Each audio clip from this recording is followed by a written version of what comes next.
오늘 함께 나눌 말씀의 제목은 자세히 보아야 예쁘다입니다.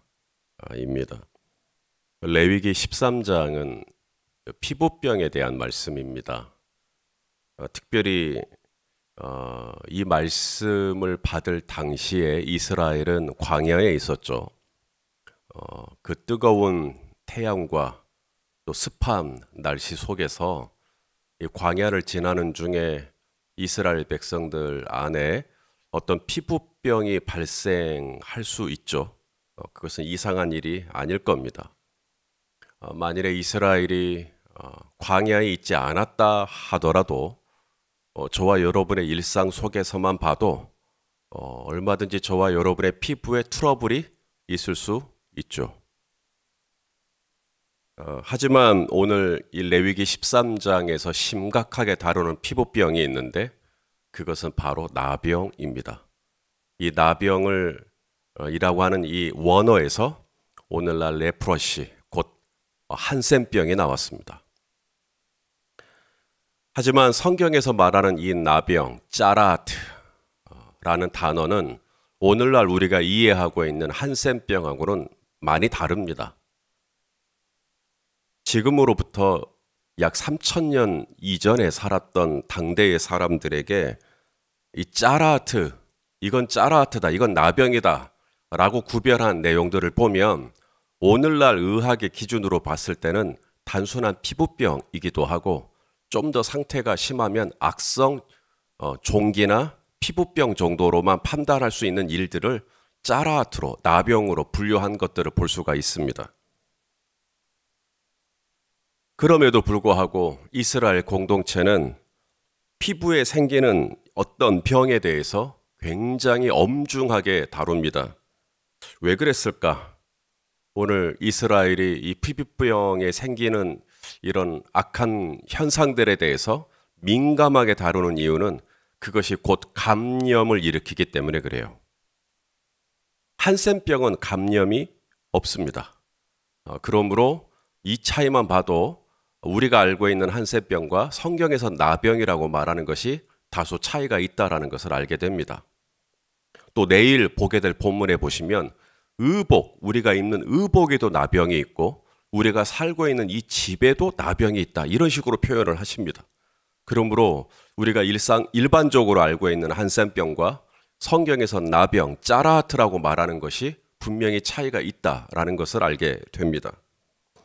오늘 본문에 보면 누군가가 이제 피부에 병이 생겼을 때 이것이 정말 나병이냐 아니냐, 짜라트냐 아니냐, 이것을 누가 진찰하냐면 제사장이 진찰을 합니다. 제사장이 보고 이 사람은 정하다, 이 사람은 부정하다, 말하자면 이 사람은 양성이다, 이 사람은 음성이다 라고 하는 이 확진을 바로 제사장이 내리게 됩니다. 부정하다라고 말을 하죠. 부정하다, 이 원어가 간염이 되었다라는 뜻입니다.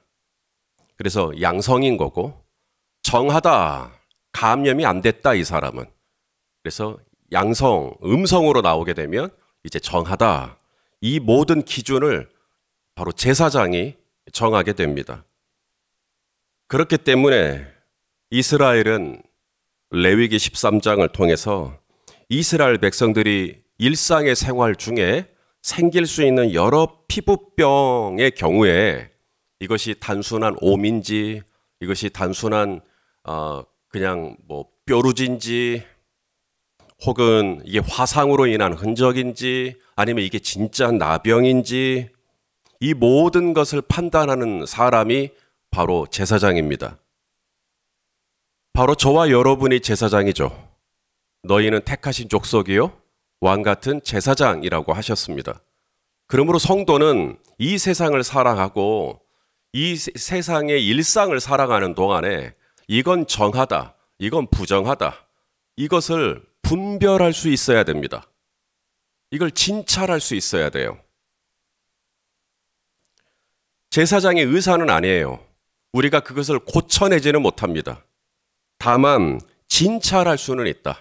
이것은 깨끗하다, 이것은 깨끗하지 않다, 이것은 정하다, 이것은 부정하다. 자, 오늘 본문 20절 말씀을 우리 같이 한번 보겠습니다. 20절. 자, 시작. 그는 진찰하여 피부보다 얕고 그 털이 희면 그를 부정하다 할지니 이는 종기로 된 나병의 환부임이니라. 여기 진찰한다 라는 말이 라아라는 단어입니다. 라아, 이게 여러분이 대답해 보시겠어요? 이게 눈으로 대충 흘겨보는 진찰이겠어요? 깊이 들여다보는 진찰이겠어요? 예, 대충 눈으로 흘겨보면서 부정해 이러면 안 돼요. 제사장이. 제사장은 면밀하게 들여다봐야 됩니다. 아무리 징그러워도 자세히 진찰을 해야 됩니다. 그게 라합니다. 난 더러워서 못 보겠어. 그냥 당신 부정하다 해. 이렇게 할 수가 없어요. 제사장은. 남들은 조금 좀 거리를 두려고 할지라도 제사장은 다가가야 합니다. 그리고 깊이 들여다봐야 돼요. 여기서 진찰한다. 우리 의사들도 이제 저희가 이제 아파서 가면 물론 눈대중으로 이 사람이 지금 병이 있구나 없구나 이것을 눈대중으로 파악을 해도 우리보다는 나으실 거예요. 전문적이시니까.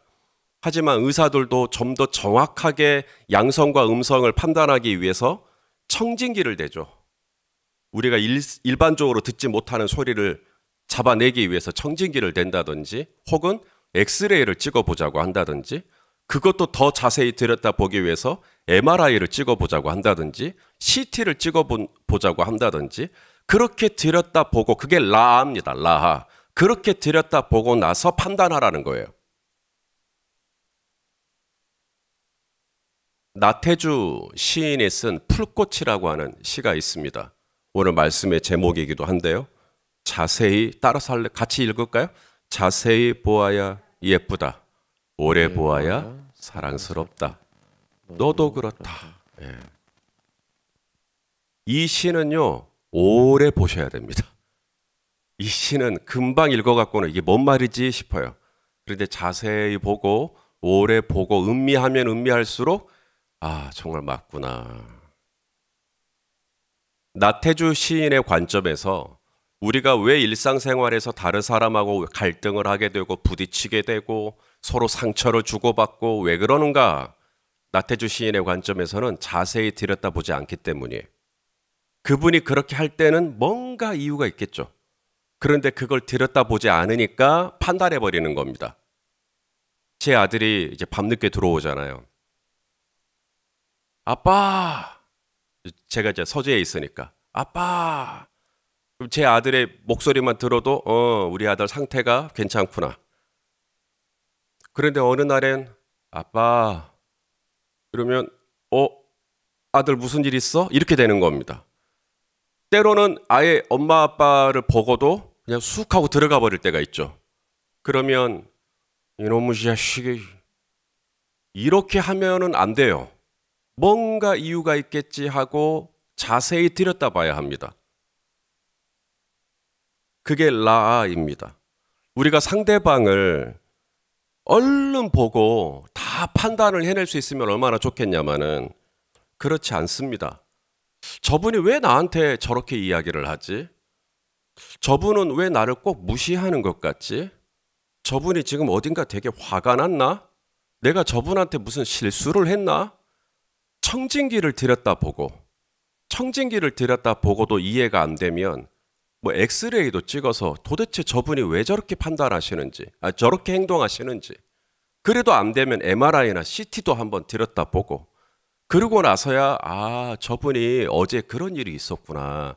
저분이 오늘 아침에 이런 심란한 일이 있었구나. 저분이 어렸을 적에 이런 상처가 있었구나. 저분이 뭐 회사에서 아니면 집에서 이런 일들이 있었다고 하대요. 그러고 나니까 아마 교회에서 표정이 좀 굳었던 것 같아요. 그렇게 이해가 되고 나면 이게 조금 더 유연해지죠. 우리는 제사장이에요. 제사장은 진찰하는 사람입니다. 고치는 사람은 아니지만 이것이 정하다 아니다 판단하는 사람이에요.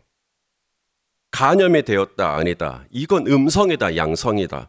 판단을 해줘야 하는데 판단을 눈대중으로 하면 안 됩니다. 깊이 들여다보고 나서 판단을 해야 합니다. 그 다음 또 하나 진찰을 해야 될 때 깊이 들여다보고 나서 정확한 팩트를 보고 나서 판단을 해야 되면서 동시에 기다릴 줄도 알아야 됩니다. 판단을 할 때 말이죠. 오늘 본문에 보면 제사장이 피부병을 보고 판단을 할 때 헛갈릴 때가 있겠죠. 나병 같기도 하고 옴 같기도 하고 나병 같기도 하고 화상으로 인한 흔적 같기도 하고 이럴 땐 어떻게 해야 되죠? 기다려야 된다는 거예요. 언제 동안? 7일. 7일 동안 잠깐 두고 보고 기다리고 나서 그 다음에 판단을 해야 한다는 겁니다. 자, 오늘 본문 21절 말씀입니다. 시작. 그러나 제사장이 진찰하여 거기 흰털이 없고 피부보다 얕지 아니하고 빛이 엷으면 제사장은 그를 이레 동안 가두어 둘 것이며, 또 볼까요? 26절과 27절입니다. 그러나 제사장이 보기에 그 색점에 흰털이 없으며 그 자리가 피부보다 얕지 아니하고 빛이 엷으면 그는 그를 이레 동안 가두어 둘 것이며 이레 만에 제사장이 그를 진찰할지니. 여기 가두어 둔다라는 이 번역이 굉장히 센 번역이죠. 우리식으로 말하자면 격리시킨다는 겁니다. 나병일 수도 아닐 수도 있으니까 그냥 눈으로 보고 이건 나병이다 라고 해버리지 말라는 거죠. 헛갈리고 확실히 들지 않으면 7일 동안 그를 지켜보라는 거예요. 혹시 모르니까 다른 사람에게 감염이 될 수도 있고 안 될 수도 있는데 7일 동안 격리를 한 채 이분을 지켜보라는 거죠. 우리도 코로나 확진을 받으면 최소 며칠 격리하죠? 일주일 격리하죠. 3000년 전에 쓰여진 성경에서도요, 혹시 모를 일을 대비해서 일주일을 격리하라고 지혜를 주고 있습니다. 일주일이 지난 다음에 다시 한번 또 라하 들여다보는 겁니다. 그리고 나서 판단을 내려도 판단을 해라. 이것이 성도가 내리는 판단입니다. 이렇게 해야, 이 정도 수준의 판단을 해야 제사장의 판단이에요. 이것이 믿음이 있는 성도들의 판단의 수준입니다. 우리가 신앙생활을 하다가 갈등이 생기는 대부분의 이유를 보면 서로를 판단하는 데 걸리는 시간이 7일이 아니라 7초입니다. 7초 만에 판단 다 해버립니다. 저 사람 나쁜 놈이네. 벌써 판단이 나갑니다. 우리가 판단을 하려고 할 때 라하 조금만 더 들였다 보면 함부로 입이 안 열릴 겁니다. 뭔가 있을 것 같은데. 그래도 잘 모르겠으면 일주일을 지켜보셔야죠. 그리고 나서 또 판단을 해도 늦지 않는데 우리는 7일 못 기다립니다. 하루도 못 기다리죠. 7시간도 못 기다립니다. 7분도 못 기다립니다. 7초 만에 판단을 해버립니다. 그래서 화가 나는 것이고, 그래서 이제 스파크가 튀는 것이고, 거기서 이제 뭐 같이 사네 마네 이렇게 나가는 거죠. 얼마나 많은 성도님들이 이것은 눈으로 봐야 되거든요. 직접 내 눈으로 확인을 해야 되는데 눈으로 보지 않아요. 어떻게 판단을 하냐면 귀에 들리는 대로 판단해 버립니다. 직접 내 눈으로 들은 것도, 내 눈으로 확인한 것도 아닌데도 벌써 내 귀에 들린 대로 판단을 다 해버려요.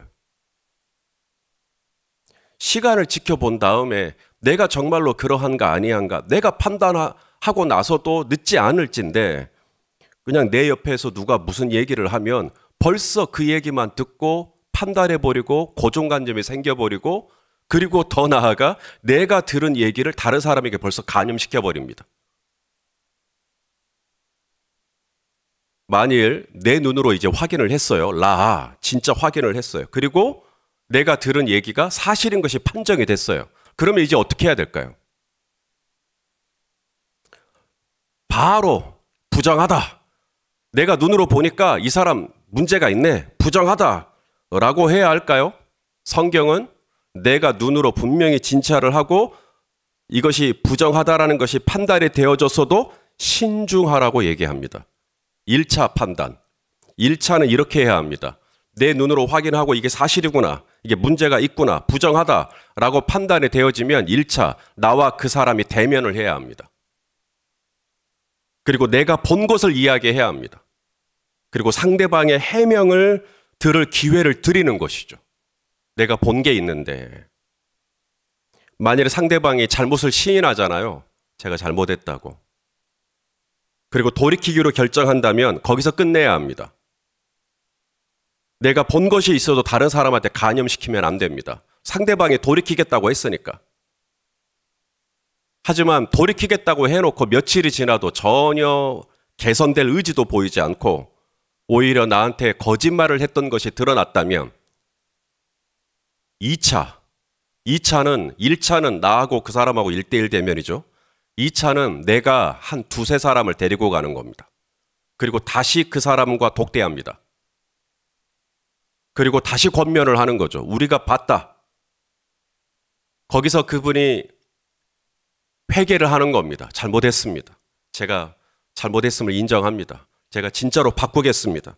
시정하겠습니다. 그러면 거기서 끝. 더 이상 그 두세 사람 이상으로 간염시키면 안 됩니다. 그런데 시간이 지나 보니까 그분이 반성하겠다고 했지만 전혀 개선이 되지도 않고 여전히 똑같은 잘못을 범한다. 그러면 3차로 갑니다. 3차는 담임 목사한테 이야기하는 겁니다. 교회에 이야기하는 겁니다. 그리고 교회는 그를 출교하도록 되어 있습니다. 이것은 제 얘기가 아닙니다. 이것은 예수님의 말씀입니다. 이 이야기가 우리에게 주는 교훈이 있습니다. 누군가를 판단할 때 어떻게 하라는 얘기죠? 신중에 신중을 기하라는 말씀입니다. 성도는 판단하는 사람이에요. 세상을 판단하는 사람입니다. 세상에서 우리가 판단을 받는 게 아니라 우리가 세상을 판단해 줘야 돼요. 이건 정하다 아니다. 진찰을 해줘야 됩니다. 눈대중으로 대충 보고 판단하는 것이 아니라 깊이 들여다보고 오랫동안 들여다보고 이것은 정하다 아니다. 이것을 판단해주고 분별해주는 사람이 바로 성도입니다. 그러나 나만 보고 판단하는 게 아니라 가급적이면 공동체와 함께 판단하는 것. 그러면 좀 더 낫겠죠. 아무쪼록 우리 예수님은 이 성도가 판단하는 사람이지만 그래서 판단할 수 있겠지만 예수님의 말씀을 들였다보면 판단하지 말라고도 말씀하십니다. 우리 마태복음 7장 1절 우리 공동번역으로 되어 있는데 읽어보시죠. 시작. 남을 판단하지 마라. 그러면 너희도 판단받지 않을 것이다. 죄는 판단하되 사람을 함부로 판단하지 마라. 이것이 예수님의 말씀입니다. 왜냐하면 우리가 아무리 진찰하고 아무리 들여다보고 이것은 문제가 있네 없네 판단을 해도 그 판단이 100% 맞지 않을 수 있기 때문에. 자, 로마서 14장 3절 우리 개역 한글 번역입니다. 읽어보시죠. 시작. 먹는 자는 먹지 않는 자를 업신여기지 말고 먹지 못하는 자는 먹는 자를 판단하지 말라. 이는 하나님이 저를 하나님이 받으셨는데 내가 판단하고 있는 거예요. 그럴 수도 있으니까 함부로 판단하지 말라. 사도 바울이 우리에게 권면합니다. 고린도전 4장 5절 하나만 더 읽죠. 시작. 그러므로 자, 고린도전 4장 5절입니다. 시작. 그러므로 때가 이르기 전 곧 주께서 오시기까지 아무것도 판단하지 말라. 그가 어둠에 감추인 것들을 드러내고 마음의 뜻을 나타내시리니 그때에 각 사람에게 하나님으로부터 칭찬이 있으리라. 우리가 판단하지 않아도 누가 다 판단하고 계신다? 하나님이 다 판단하고 계신다. 그러니까 내가 틀릴 수도 있으니까 나는 함부로 섣불리 판단하지 마라. 구약에서는 판단하라고 말씀하시죠. 하지만 신약에 와서는 예수님이 가급적이면 판단하지 마라. 나는 돌을 들어서 현장에서 가늠한 여인 죽일라 그래요. 이게 나는 그렇게 판단할 수 있으니까. 그런데 예수님은 돌을 내려놓아라. 돌을 내려놔라. 판단하지 마라. 성도는 제사장입니다. 성도는 진찰할 줄 아는 사람, 판단할 줄 아는 사람이에요. 단 성경은 판단할 때 조심하라고 말씀하십니다. 특별히 사람을 판단할 때는 하지 않는 게 좋다. 하나님께서 다 판단하고 계시니 하나님께서 그날에 다 판단해 주실 것이다. 그러니 우리는 그저 사람의 실수, 사람의 허물을 발견하면 우리가 진찰을 하고 저거 정하네, 부정하네 라고 말할 수도 있겠지만 함부로 그렇게 말하지 말고 하나님이 혹시 받으셨을 수도 있으니까 우리는 그저 그 사람을 위해서 기도해 줄 뿐이죠. 오늘 하루도 우리 성도의 삶 속에 얼마나 많은 정한 것과 부정한 것이 있는지 모르겠어요. 이 정한 것과 부정한 것 사이에서 정말 내가 취해도 되는 것인지 아니면 내가 거절해야 되는 것인지 잘 판단하시고 우리 성도님들 자신을 깨끗하게 지켜내는 오늘 하루가 되실 수 있기를 예수님의 이름으로 축원합니다. 예, 기도하겠습니다. 존귀하신 주님, 우리가 이 세상을 살아가는 왕 같은 제사장으로서 우리가 아무거나 다 듣고 아무거나 다 읽고 아무거나 다 보고 우리가 정하다 부정하다를 판단하는 것이 아니라 정말 우리가 신중에 신중을 기하기를 원하오니 주여, 죄는 판단하되 사람은 섣불리 판단하지 않도록 우리의 마음과 생각을 붙들어 주옵소서. 예수님의 이름으로 기도하옵나이다. 아멘.